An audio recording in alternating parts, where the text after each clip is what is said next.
All right, guys, I'm kind of starting this at home just because it's a little bit cold outside and I thought it'd be better just to do this here.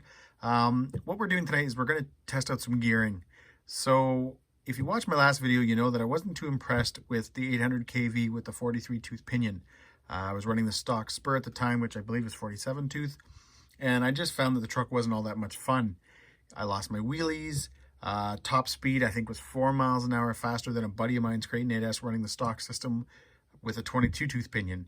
So what we're going to do is I've already swapped out the gearing. So I've gone from the 43 tooth pinion down to a 39, and the 47 tooth spur has been removed for a 39 tooth spool gear out of a Limitless. All right, guys, so these are the gears. This is your stock spur out of a Kraton 8S or an Outcast 8S. It's a 47 tooth. And what I did was I ordered in the Limitless spool gear. So this is a 39 tooth. So you can see it's a little bit smaller. And I also have the 34 tooth spool. The reason I ordered these was Rick Duperbash did a video where he ran 1-to-1, but with the 34 tooth gears. And his truck seemed to rip pretty good. So I thought, you know what, I'll get those while I'm ordering. I might as well get those too. I had this is a 43 tooth. I have a 39 tooth in the truck right now, as I mentioned. So I thought I would also try something with the 39 tooth spools. I've seen where people remove the 47 and just install a 39 tooth spool gear into the Outcast 8S and keep the stock 23 tooth pinion, and that seems to work really well too. So again, guys, this is just, you know, more of a I don't know, for your information video type thing. It's not going to be a super awesome bash it up kind of video. I just want to get the truck out, run it, get an idea about the speed, and see how it feels. See if I get my wheelies back. And again, just give me an idea where the truck is at, because like I mentioned, I have been kind of disappointed with it. So anyways, we're just going to get on with the running now.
All right, so the truck is definitely a lot more funner to drive right now. That was the first thing I kind of noticed, was the wheelies.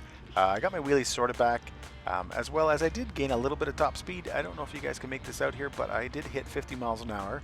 And again, guys, that's 50 miles an hour on the grass, and it's definitely not great conditions. It's pretty, you know, wet and still kind of slippery out there and stuff like that. So I'm pretty happy, guys, with the 50 miles an hour.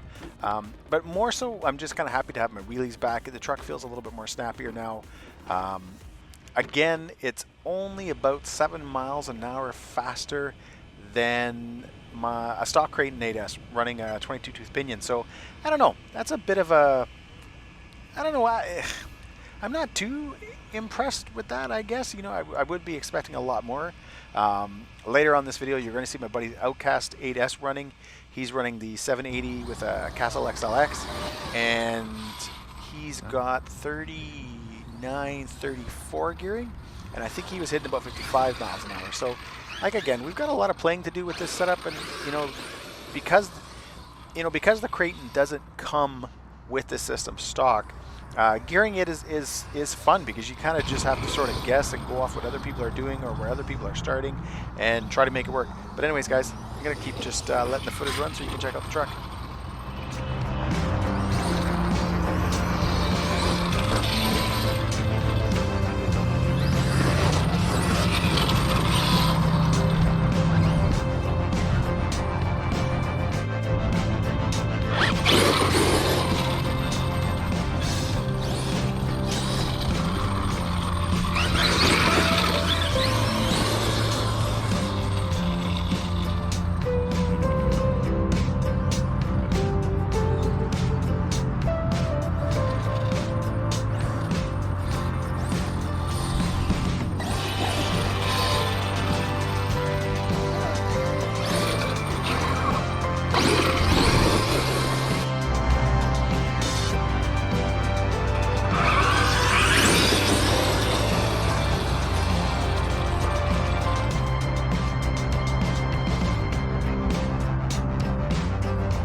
All right, guys, this is my buddy's Outcast. If you didn't watch the last video, he's running a 780 kV with 39-34 gearing, so he's got the 34-2 spool in there, as well as he just actually swapped in the XLX. This truck is an absolute just monster. It drives, you know, I think if you could drive like a 6S Outcast beside it, it would be the same. They behave the same. This thing wheelies on demand. It's super fast. It definitely is a fun way to drive. We do get a little bit of heat out of it, and to be fair, I probably should say this, guys. It is 3 degrees Celsius right now. I don't know what that is in Fahrenheit, but it's pretty cool. So it'll be interesting to see how these trucks run in the summer, you know, with this kind of gearing, because it should definitely be a lot different. I don't think our temps will be as forgiving, but again, as you can see, this truck just wheelies, it just rips. It's a blast to drive. He's got some pretty cool parts coming for it. He's already got some MTC parts in it right now, but he's got the chassis and stuff coming. But anyways, you guys can check this truck out a little bit, and then we'll come back and you guys can see under the lid.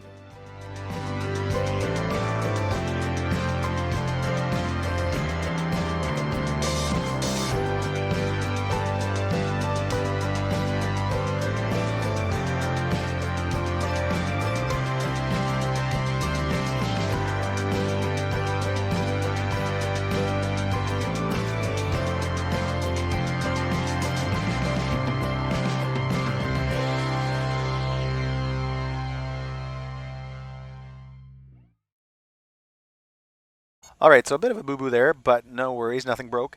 Anyways, here's under the body. You can see he's got the M2C motor mount. He's got a few other parts in there, and I think his chassis is just, I think will be delivered tomorrow. So again, 780 Toro with the Castle XLX, it definitely rips. All right, guys, so we're back home, and you know, I made this video, guys, and I'm making these videos on this truck to kind of show you that, you know, just dropping the system in and, you know, keeping your fingers crossed that it's going to perform well doesn't necessarily happen. You know, I'd watched so many videos leading up to getting this system and installing it, you know, installing this pinion, oh my God, the truck hits 60 miles an hour, blah, blah, blah, blah, blah. And that is definitely not the case at all. You know, yeah, finally now running that 39.2 spool, the truck feels pretty good. It's got some start power, it's got tons of mid power. Obviously my top speed now is at, you know, 50 miles an hour. And again, that's on grass, as well as running the Duratrax 6-pack. So if I was probably running stock tires, I might even be a little bit quicker. But So it's fun, but it's taken quite a bit of just, you know, little gearing issues that I've had to do and changing it up and stuff like that. I've gotten really good at pulling out the center, you know, transmission now. It doesn't take me, it takes me about, I think about 11 minutes to get the whole thing out. So that's pretty cool. But again, I've got to say this much. If you're on the fence about buying a system and buying a bigger system and putting it in your Kraton, you know, I don't know if I'd go with the 800 kV, only because it's really finicky to get this thing dialed in right. It's definitely not, you know, just grab a spur and you're good to go. I'm going to still continue to keep working on this, keep trying to continue the performance. One plus thing though, again, is the temps. Now I did mention it, you know, it is fairly cool here, but I mean, when I do feel like the ESC and I feel the motor, they're nothing. Like the ESC is literally nothing. The fan will shut off and the motor has just a teeny tiny bit of warmth. Like you can just tell it's got some heat there. So that's one positive thing with running this bigger system. I think that 800 kV would thrive on more cells. It would obviously get the RPMs up, which is what this motor wants. That's kind of the one negative thing, is that I think if you went 10S, even 10S, or if you went to 12S in this truck, it would definitely perform a lot better. It would definitely have a lot more power. So I'm left with trying to decide what I'm going to do. Am I going to just upgrade the motor and go to 1100 and ditch the 800? I'm not sure yet. I'm going to continue to keep playing with the gearing, see what I can come up with. Obviously, if I don't have to spend more money, I don't want to. But anyways, guys, this was just this. There's no fancy picks. There's no jumps. There was nothing. It was just basically, hey, if you've got a Kraton 8S and you've got this system, or you're considering buying the system, you know, this is just a good starting point for you guys, so that if you've got, you know, if you do have this system or you're buying it and you're thinking, hey, what do I got to buy for gearing? Right now, the 39 tooth spool gear is working pretty well. My next video, I'll probably swap in the 34 and see how that runs. Anyways, guys, thanks for watching and have a great night.